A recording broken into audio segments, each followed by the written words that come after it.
मेरा नाम अभिषेक पांडे है और आप देख रहे हैं न्यूज़ 24 बाइट। दोस्तों बता दूं कि काफ़ी बड़ा झटका लगा है जो नगर निगम चुनाव लड़ने वाले जो उम्मीदवार हैं। आपको बता दूं कि बिहार में 10 अक्टूबर और 20 अक्टूबर को दूसरी पाली जो कि 20 अक्टूबर था उसमें नगर निगम के चुनाव होने वाले थे, जिसको लेकर तमाम तैयारी कर ली गई थी। उम्मीदवारों ने पर्चे भी भर लिए थे, उनका नामांकन भी हो चुका था, यहाँ तक कि उनका सिंबल भी आ चुका था, चुनावी सिंबल भी मिल चुका था। वहीं 10 तारीख को पहले चरण का चुनाव होने वाला था, उससे ठीक 6 दिन पहले यानी 4 अक्टूबर को हाई कोर्ट ने एक नोटिफिकेशन जारी किया और उसमें कहा गया कि इस चुनाव को, बिहार जो निकाय चुनाव है उसको रद्द किया जा रहा है। और रद्द किए जाने के पीछे एक रीजन बताया गया कि इसमें जो बिहार सरकार है और जो बिहार राज्य निर्वाचन आयोग है उन्होंने आरक्षण के नियमों का पालन नहीं किया है, जिसको लेकर कि इस जो चुनाव है उसको रद्द किया जाता है। अब मैं बता दूं, जहां तक मैंने समझा, आखिर बहुत लोग जानने की कोशिश कर रहे हैं और उन्होंने क्वेश्चन भी करा है आखिर इस चुनाव को रद्द क्यों किया गया।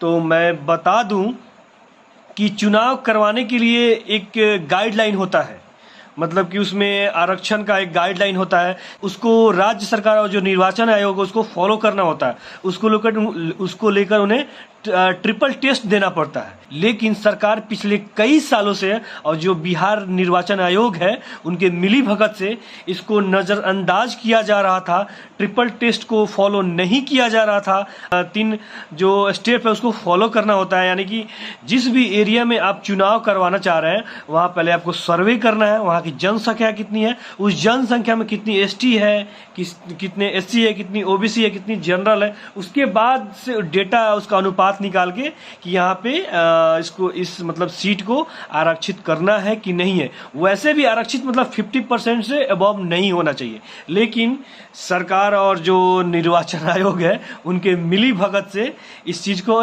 वर्षों से नजरअंदाज किया जा रहा था। वहीं इस बार कई लोगों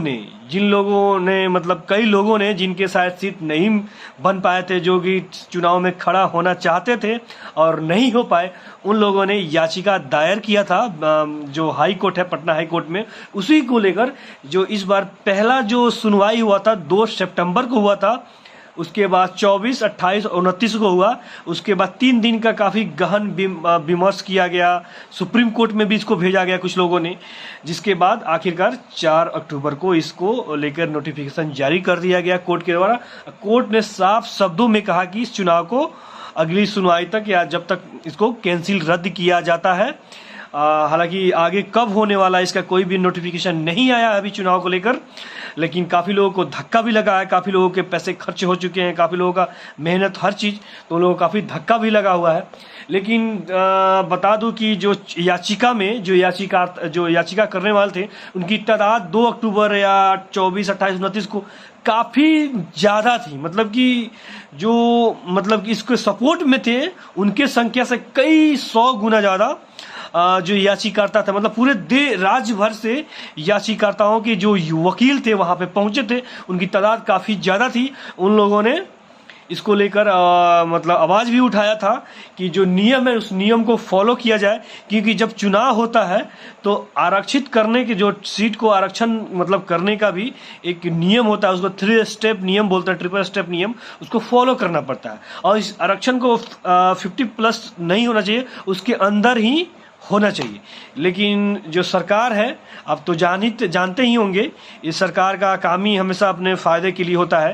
ये लोग अपने वोट बैंक की राजनीति के लिए ऐसा करके रखा था, जो कि कोर्ट ने निरस्त कर दिया इन सब चीज़ों को।